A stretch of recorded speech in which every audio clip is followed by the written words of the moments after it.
Last week, a single heat event sent dozens of people to emergency rooms across 3 states in just 2 days. More than 80% of them were over 65. Right now, depending on when you are watching this, a significant portion of the country is sitting under some form of heat advisory. And here is the part that almost nobody says out loud.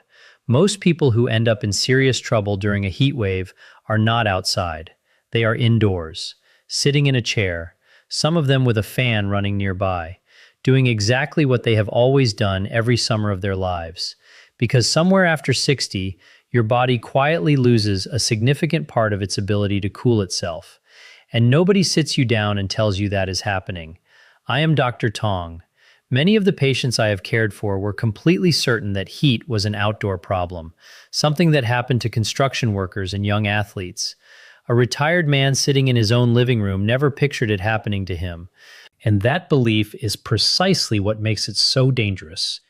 There are 5 mistakes that turn an ordinary hot day into a medical emergency. A couple of them are things you may be doing right now, completely convinced they are protecting you. Before you move on, stay with me because getting just one of these wrong is what sends people to the emergency room. By the end of this video, you will know all 5, which ones apply specifically to you, and exactly what to do differently starting today. What changes after 60 and why it matters. Let me start with the thing that connects all 5 mistakes, because once you understand it, everything else falls into place. Your body has a built-in cooling system. When your core temperature starts to rise, 2 things happen automatically. Your heart pumps more blood out to the surface of your skin, where it releases heat into the surrounding air, and you sweat. As that sweat evaporates, it carries heat away from your body. That system is remarkable, and for most of your life, it works so efficiently you never even think about it. Here is what changes after 60. That cooling system begins running on a thinner margin in 3 separate ways simultaneously. You sweat less and you sweat later than you used to, which means you lose one of your primary mechanisms for dumping heat. Your sense of temperature and your sense of thirst both become less sharp, which means your body stops sending the alarm signals as clearly. And your heart works harder to push that extra blood to the surface of your skin, especially if it is already managing high blood pressure or heart disease. None of this means you are fragile. This happens to strong, active, healthy people. It is simply biology, and almost nobody explains it to you. One more factor decides how dangerous a hot day actually is, and the number on your weather app actively hides it from you. That factor is humidity. Your primary cooling tool is sweat, evaporating off your skin and pulling heat away with it. But when the air is already saturated with moisture, that sweat has nowhere to go. It simply drips off you without cooling anything. That is why 92 degrees in dry air and 92 degrees in thick, humid air are 2 completely different days for your body. It is the reason forecasters use the term heat index, the temperature it actually feels like once humidity is factored in. When you are deciding how cautious to be, the heat index is the number that matters. Check it the evening before a hot day. If your phone can send you local heat alerts, turn them on now so a dangerous day never catches you unprepared. Every mistake I am about to walk you through comes down to one question. Is this helping your body get rid of heat, or is it quietly working against a cooling system that is already running closer to its limit than it used to? Mistake 1. Trusting a fan to keep you safe. A fan feels like the obvious answer. It is what most of us grew up with. The air moves, your skin feels cooler, and you assume you are protected. And in mild heat, you are. A fan helps your sweat evaporate, and that cools you down effectively. But there is a temperature at which a fan stops helping entirely and actually begins to work against you, and this is the part that catches people. The Centers for Disease Control is direct about this. When the air temperature in a room climbs into the mid to high 90s, a fan will not prevent heat-related illness. Above roughly 95 degrees, the air itself is hotter than your skin. So instead of carrying heat away from your body, the fan is now blowing hot air across it. and that can actively push your core temperature higher. Here's what makes this so dangerous. Because that moving air feels like a breeze, it fools you. You feel slightly cooler right up until the moment you are in genuine trouble. You sit there feeling relatively comfortable while your body is quietly overheating.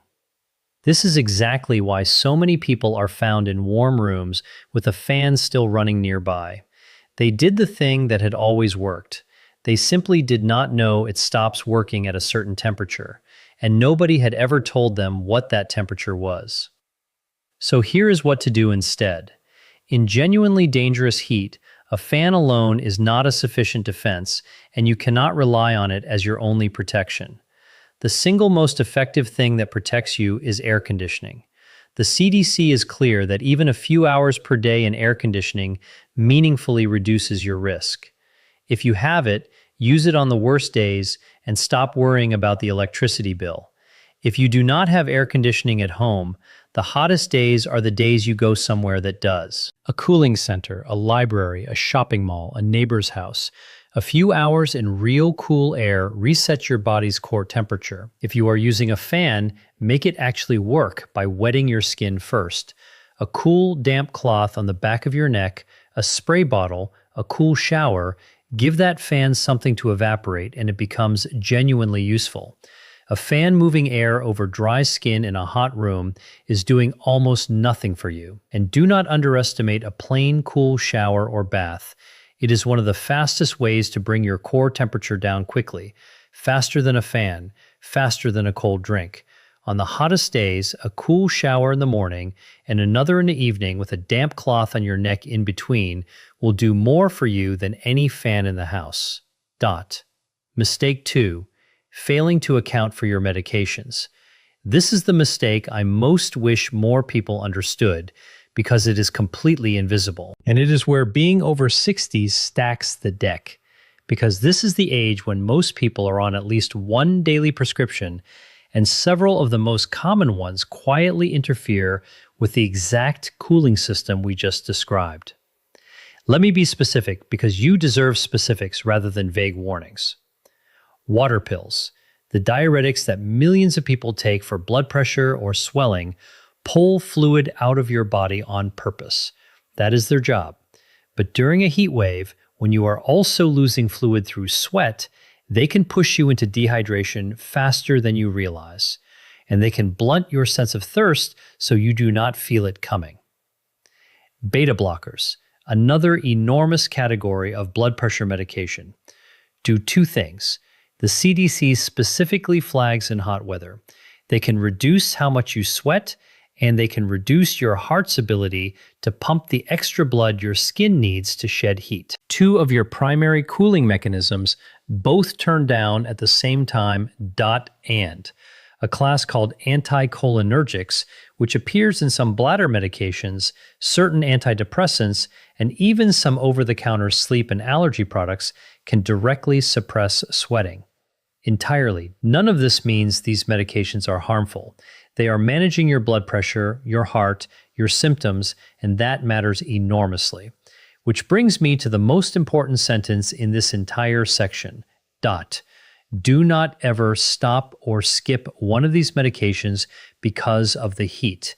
That can be significantly more dangerous than the heat itself. What you do instead is plan around them. If you take any of these, you are simply at higher risk on a hot day, and you need to be more deliberate about staying cool and staying hydrated than someone next to you who takes nothing. This summer, before the next serious heat event, call your doctor's office or ask your pharmacist one question. Which of my medications affect how my body handles heat? And is there anything I should adjust on the hottest days? That is a 5-minute conversation that most people never have, and it is one of the highest value things you can do for your safety this season. Mistake 3. Waiting until you feel thirsty. For most of your life, thirst was a reliable alarm system. Your body needed water, thirst told you, you drank, problem solved. But remember what I said about your cooling system dulling with age.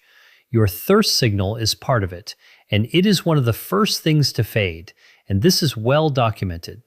The National Institute on Aging notes clearly that older adults feel significantly less thirsty than younger people, even when their bodies are genuinely low on fluid. Add a water pill on top of that, add the extra fluid you are losing through sweat, and you can slide into real dehydration on a hot afternoon without your body ever clearly telling you. By the time you actually feel genuinely thirsty on a hot day, you are already behind, and playing catch-up in serious heat is a losing situation. Dehydration thickens your blood, drops your blood pressure, strains your heart and kidneys, and makes a dizzy spell or a fall significantly more likely. You cannot use thirst as your guide anymore on hot days. You have to drink on a schedule, whether you feel the need or not. Keep a glass of water within arm's reach and sip steadily throughout the day, not in a few large gulps. A rough target for most people is a glass roughly every hour during a hot day, and more if you are active or sweating noticeably. Unless your doctor has specifically told you to limit your fluid intake, steady water through a hot day is one of the simplest things that keeps you safe. A simple way to check whether it is working: look at the color of your urine. Pale, close to the color of light straw, you are doing well. Dark and concentrated, you are behind and need to catch up. One honest caution here, because it connects back to mistake 2.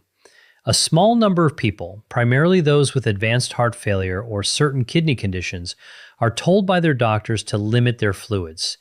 If that applies to you, your doctor's guidance takes priority.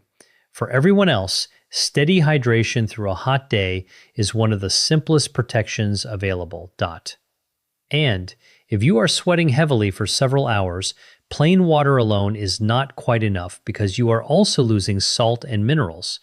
That is when a glass with some electrolytes, a small amount of juice, or a snack with some sodium helps keep your body's chemistry balanced. One more thing on fluids, because it catches people at exactly the wrong moment. Alcohol and significant amounts of caffeine both pull fluid out of your system. A couple of drinks or several cups of coffee on a hot afternoon quietly push you in the wrong direction at the moment you can least afford it. You do not have to give them up. Match each one with an extra glass of water and be conservative when conditions are genuinely dangerous. Mistake 4. Trusting the feeling that you're fine. This is the mistake that fills the grim statistics I opened with. It is trusting your own sense of how you feel to tell you when your home has become dangerous. We touched on why. When your temperature and thirst signals dull, you lose the internal warning that kept you safe for decades. And here is the cruel part. On a slow, creeping hot afternoon, a house heats up degree by degree, gradually enough that you adjust to it without consciously registering it. You feel warm, maybe a little tired, perhaps slightly foggy, and you tell yourself you are fine. Meanwhile, the room around you has climbed past the point where your weakened cooling system can keep pace. This is why the majority of heat deaths happen indoors, not in the direct sun, inside homes, in chairs. And researchers keep finding the same heartbreaking detail in the aftermath of every serious heat event. More than 80% of Americans who die from heat-related causes are over the age of 60. This mistake is the primary reason why. Let me tell you about a man I will call Frank. He is a composite built from patients I have cared for, but every piece of his story is real and common. Frank was 76, lived alone, sharp, independent, proud of it. He took a water pill and a beta blocker for his blood pressure, both of them doing exactly what they were supposed to do. Frank had grown up without air conditioning and never fully trusted it. On hot days, he kept it off to save money, cracked a window, and ran a fan. He did not feel like he was in danger. He felt warm and a bit tired and figured it was just the weather and his age. What Frank could not feel was everything stacking up at once. The heat, the fan moving hot air across him, the water pill steadily drying him out, the beta blocker holding down his sweating, and the blood flow to his skin.